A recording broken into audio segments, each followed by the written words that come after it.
And in fact, it has affected the thinking of our young kids also. Even their thinking becomes melodramatic. They don't talk, they deliver dialogues, tiny thoughts. I have seen a 1-year-old boy telling his mother, "Main tumhara beta nahi." Now, from where does this thinking comes? What is feeding this thought process? Heavy dose of entertainment. The boy sees an aeroplane in the sky and he says, "Papa, ye crash hone wala hai." So we have to explain that, Baba, life is not a Bollywood movie. If you see a close-up shot of a plane, it doesn't mean it's going to fall.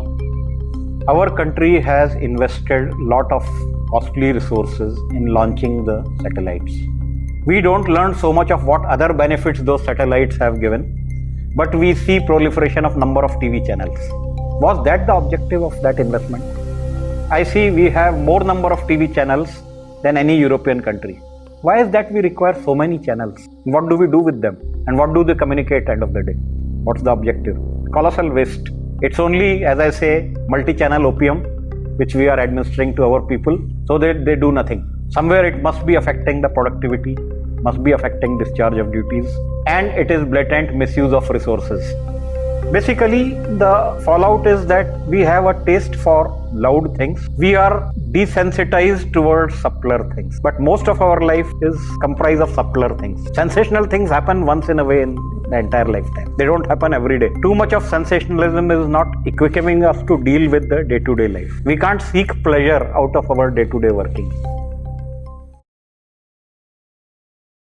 Hello friends, I'm Avinash Khare, your host, and I welcome you to this series, Technocrat Talks. In this series, we will be dwelling on our blind spots, which have shackled our thinking and which have preconditioned our perceptions into a certain template. We have been suffering because of that. This we are doing through application of engineering sense and cold logic. Welcome to this analytical discussion. If you are new to this channel, please subscribe. Please press the bell icon to get the notifications. If you like the talk, please like it and share it with your friends, so that we increase the community of like-minded, curious minds to take the movement forward. Without much ado, let us start today's talk.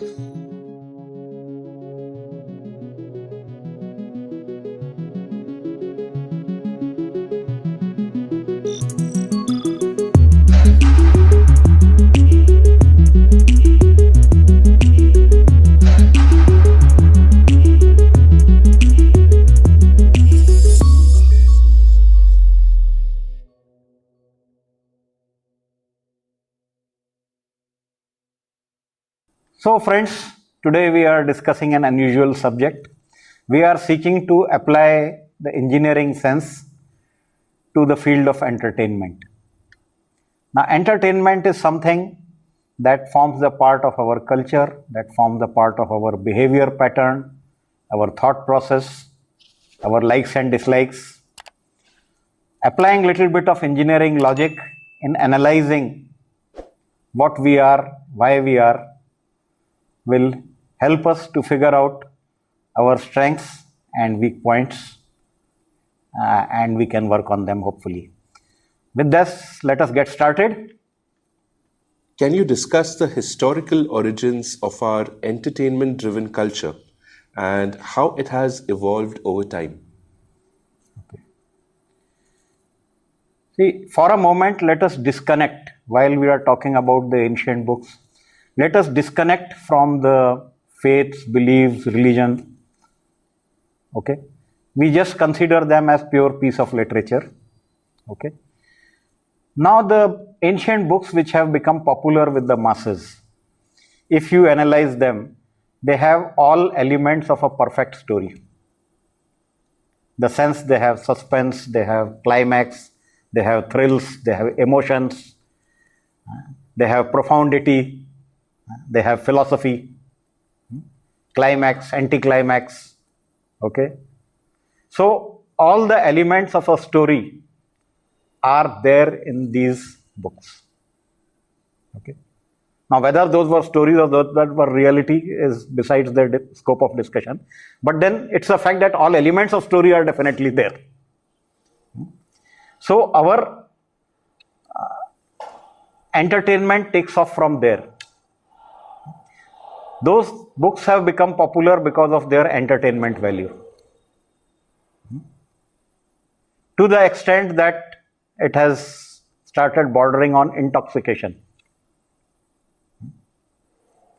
Entertainment is intoxicating. To some extent, even bhakti is intoxicating.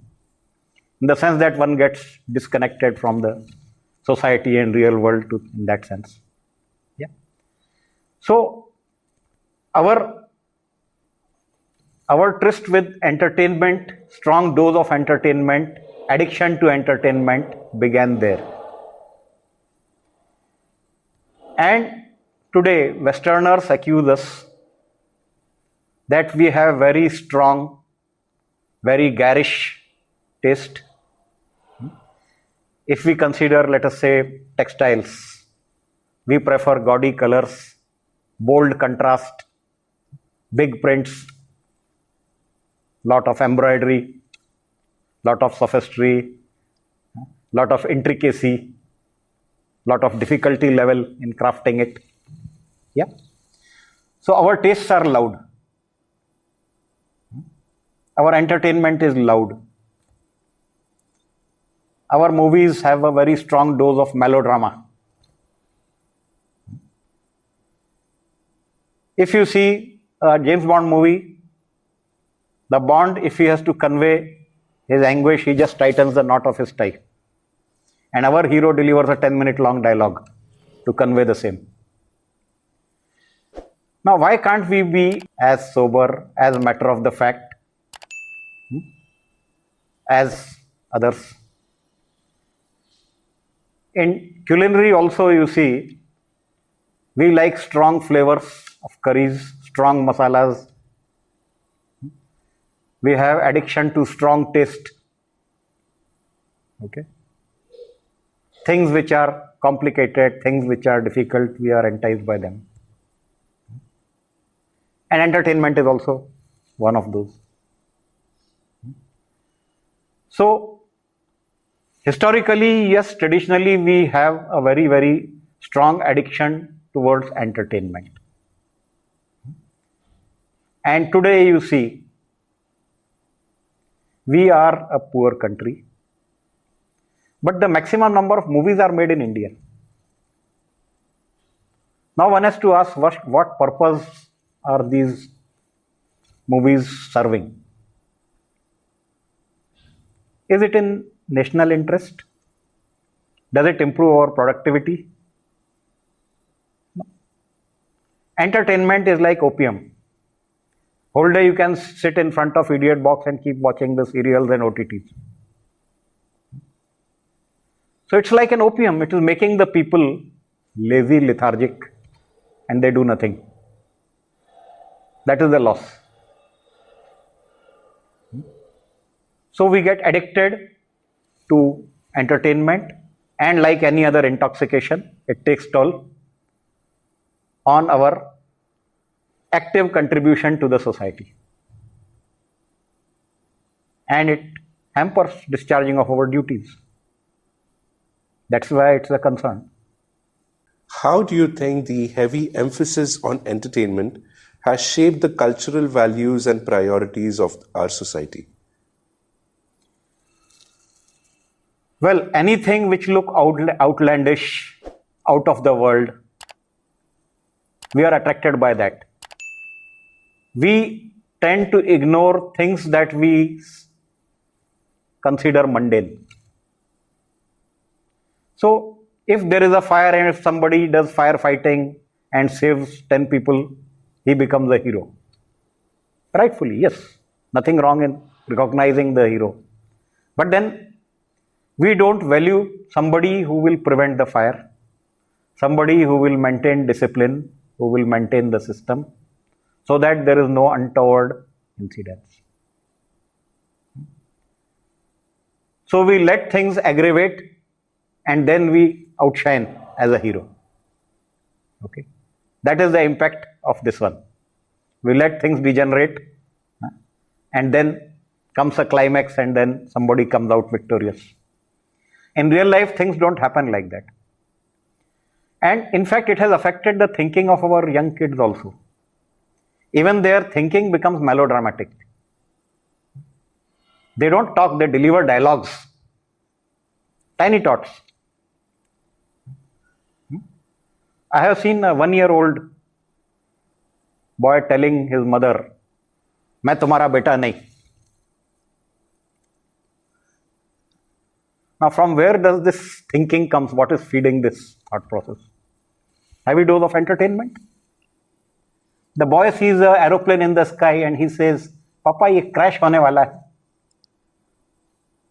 So we have to explain that, Baba, life is not a Bollywood movie. If you see a close-up shot of a plane, it doesn't mean it's going to fall. But the thinking has become perverted because of heavy dose of entertainment. People can't think straight. Their thinking has become dramatic. Their personalities have become jazzy. They don't like simpler, sober things. Simpler, sober things don't seem to attract them. And when they go to studies in classroom, they expect their teacher to entertain them. Why? Teacher's job is to disseminate knowledge. Okay. Entertaining is not his job. He is not a clown. But that is what is expected. And teachers who do this are liked. So we have watered down the depth of education into cheap entertainment. Okay. Now this is a side effect of addiction to entertainment. What are the potential consequences of having such a strong focus on entertainment in our daily lives? See, entertainment goes with publicity. So we see a lot of publicity mongering as a fallout of entertainment. And because of that, what happens? You know, cricket has harmed all other sports in the country, just like IT has harmed all other fields of technology. But why cricket has done that is because it is laced with entertainment. It is much more of entertainment than a sport actually. They have made it like that, thanks to publicity. After every ball, we see a commentator dissecting why he did like that, what was the logic, what was the history. Actually, any sport like cricket works by muscle memory. And while hitting the shot, nobody would think why he is doing what he is doing. It comes as a reflex. But they have made a shastra out of it to make it more entertaining. So there are experts and counter experts, and there are debates that this was a better shot, that was not such a good shot, and things like that. Okay. So the thing is, they have converted the sport into an entertainment. That is why the masses have lapped it up. It's because of entertainment value. Okay. Even leadership has become entertainment. We expect leaders' talk to be entertaining. What has that got to do with entertainment? Leader has to talk about deliverables, about his policies. Where is room for entertainment in that? But then people like leaders who entertain, which means that all other more important issues become secondary. The entertainment quotient becomes primary. How entertaining somebody speaks determines the receptivity of people. This is a problem. People fail to see the substance in the talk. They see the entertainment value. When people watch a movie, they see the entertainment part. They don't see the message part. At one time, Bollywood movies were promoting very sobering thoughts, patriotism, adarshvad, idealism. Okay. And they were promoting the right values in the society, the right behavior pattern in the society. Today we have eternal OTTs laced with all gullies, and where villain is shown to be the winner more often than not. And they are by no stretch promoting any right values in the society. They are not passing any right message. Question is, why are we allowing them? Okay. The censorship days were better.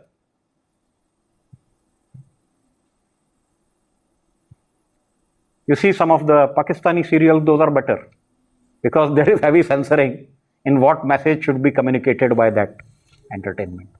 They are controlling that. But here we have left it free in the name of realism. Now, because our entertainment is patronizing it, the people who are used to giving galis will never correct themselves. They feel that is the way to be. Whereas, if our movies communicated that no, this is the wrong thing, this is the right thing, there is a hope that people will follow, because people do follow movies. If the movies set the right precedence, if they evoke the right feeling, the right responses, the right behavior pattern, hopefully the society will follow. But we have given up that agenda totally. So today our things are technically superior. Photography is good, cinematography is good, music is good, booming music. But soft, skillful, coordinated Kathak movements have been replaced by energetic breakdance. Now, one feature of dance was that it should be effortless. But here, the more energy you put, the better it is. So the paradigm has changed totally of what ought to be good. Now that is what happens, and that's what I call as corrupting influence of entertainment. How does the overwhelming presence of entertainment affect our productivity and the way we allocate our time and resources? Well,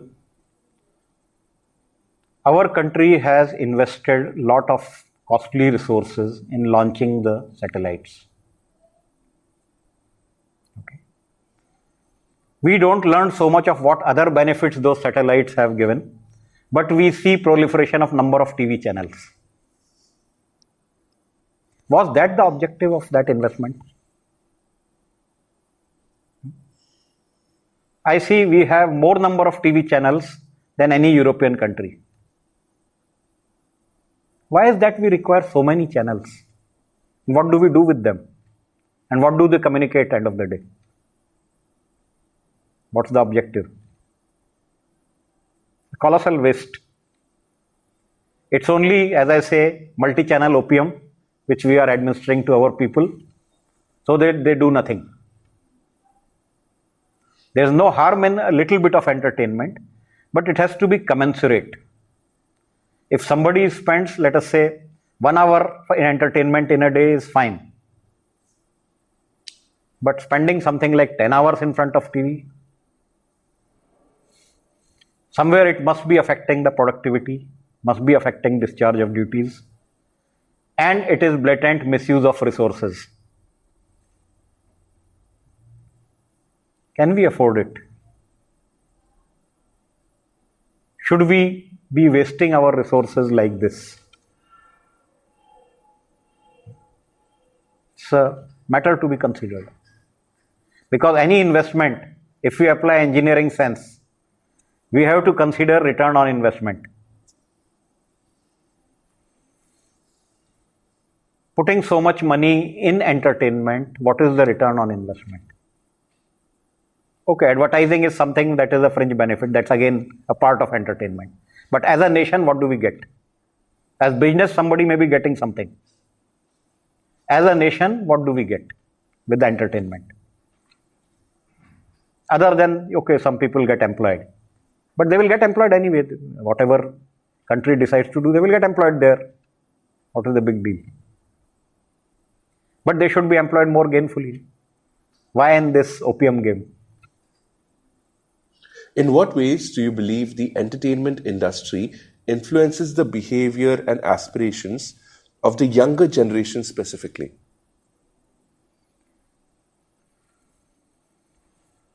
There was a time when there was a movement called as real life cinema, middle of the road cinema or real life cinema. And there were some protagonists who started that. They were showing the realistic characters and real life things. So that was something which people were able to relate to and follow it also somewhat in their life. But more often than not, what we see is something which cannot be emulated. For example, earlier times, when the movies were supposed to be promoting patriotism and idealism, etc., the hero was an idealist, a patriot. He was clinging to his ideals. But in the end, he won either by luck or by grace of God or by being able to hit 40 people in acrobatic fight. Which means that he doesn't inspire anybody to emulate that behavior. People will say, okay, he is hero, so he is getting away with that, but we can't do it. So it was failing to promote what it sought to promote at that point. And today we see something which is totally undoable. The kind of acrobatics which they do, the kind of fighting, the kind of... See, in olden days, in Raj Kapoor movies, in the entire movie there was just one gunshot fire. And today we have... What are we promoting? So much of violence, violent thoughts, extreme behavior. We are glamorizing villains. Okay. And just because we have a wide canvas, we are technically good, it has impact. But then one good thing is that today's movies do not have a much lasting effect. Earlier movies, if you saw, we used to carry the after effect for a month after seeing the movie. Those emotional kind of things which used to be there in Raj Kapoor movies or Dilip Kumar movies or those times and even after till 80s. But nowadays those kind of movies are not there. Nowadays you just see the movie and you come out. Most probably you would not like to repeat the movie. And they don't have any lasting impression. But then youngsters do try to copy the mannerisms of film stars. It does corrupt their thinking process, thought process, and more important is the values which those things communicate. So they are communicating wrong values. That's my concern. Do you think this obsession with entertainment has brought in a hero worship culture in our society? It did till some time back. Nowadays we see there are no younger stars in Bollywood. Bollywood has become old. Buddha ho gaya Bollywood. Because nowadays, if a movie is good, you like it, you don't see a movie because of a star nowadays. So, thankfully that star culture has come down now. Earlier, it used to happen. In 80s, 90s, 70s, 60s, movies were running because of stars. Now that phase is over. Now if the movie is good, people like it. If it is not good, people reject it. Simple. And all said and done, there are much better plots also nowadays, some of them. Like there are some OTT series which are related to espionage. There are a lot more which are related to, let us say, a plane crashing incidents. And so some are very educative also. But majority of them are trash. Can you talk about the role of sensationalism and showmanship in the media and political leadership and how it can be linked to our entertainment-driven society? See, Anything dramatic, anything loud, people indulging in brinkmanship, taking extreme views, radical views. These are some of the elements of effort to draw attention, sensationalizing. And even leaders do that to get attraction. Okay. And many times you see somebody is attacking a big famous figure just to get attention towards himself. The problem is we have paid too much attention, we have been paying too much attention to actors and cricket stars beyond their game and beyond the movies. Ideally, yes, we should appreciate them while we are in the movie and forget about them once we come out. But we try to emulate their dresses, their lifestyle, their dialogue delivery. That's where the problem starts. The thought process which they propagate in one of their movies, we try to copy that. Of course, nowadays, even the kids are becoming little smarter, so they don't emulate everything that they see. But then, till few years back, that was also a phenomenon. Okay. So, basically, the fallout is that we have a taste for loud things.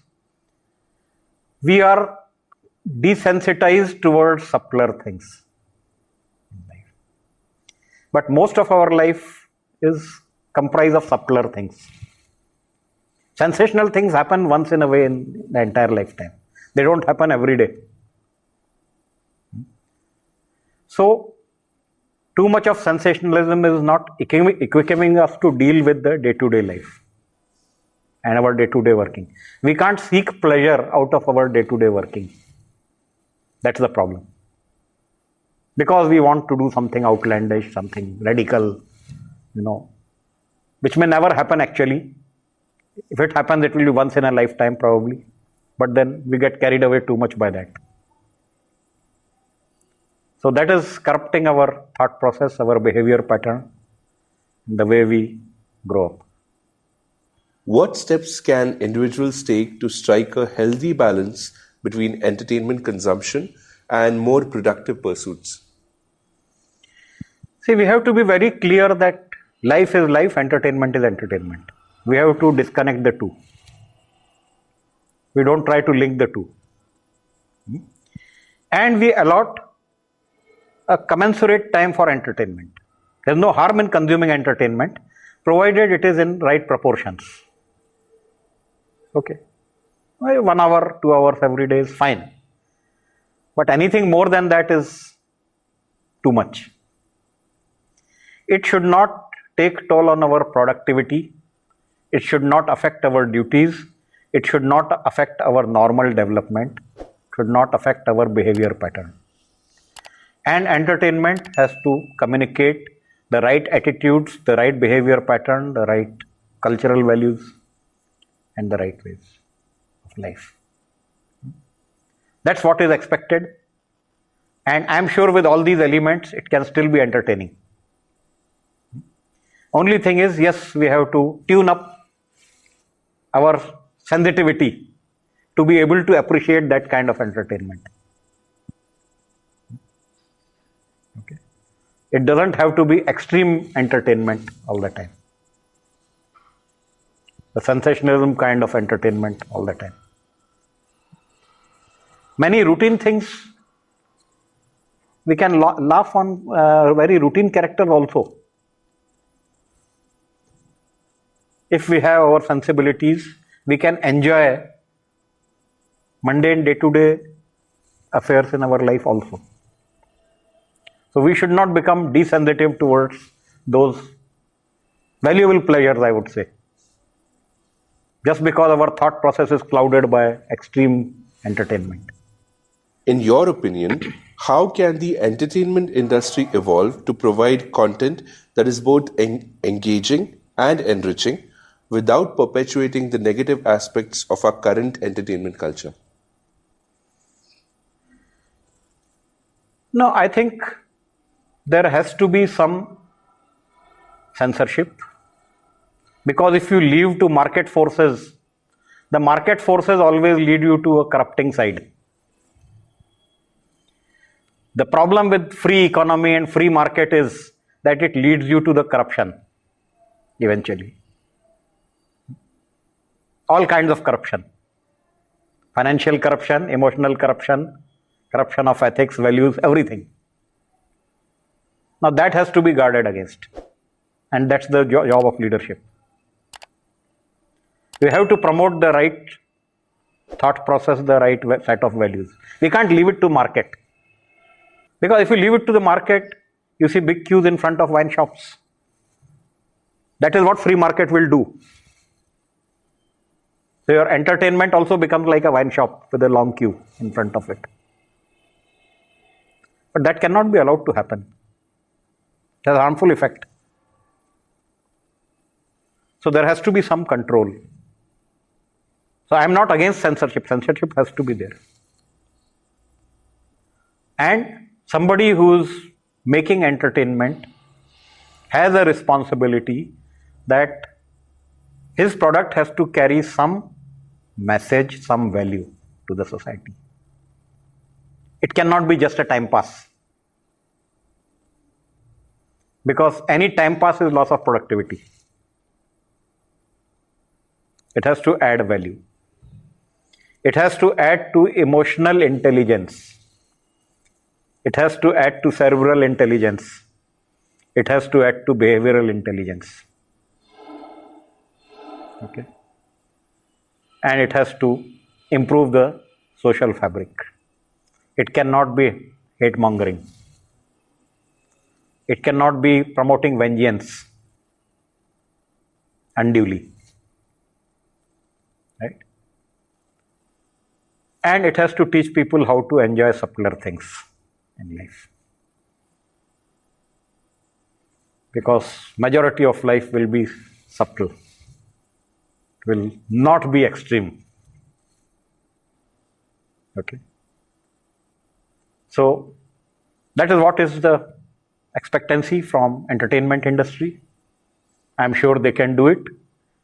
They have done it before. They can still do it. The younger breed is much more dynamic, much more intelligent, much more professional. I wish they become much more emotionally strong also, and strong in the communicating the right values and right behavior. That's all is expected. Well, with this, we have come to the end of today's talk. Please take this movement forward. Please share it with your friends. Open Mind is an engineer's workshop, and our goal is to engineer our future. Please press the bell icon to get further notifications. Please like if you have liked the talk, and please do let us have your feedback, your ideas, your comments, your suggestions. Hope to see you in the next talk, Technocrat Talks. Till then, be happy, enjoy. See you next time. Bye-bye.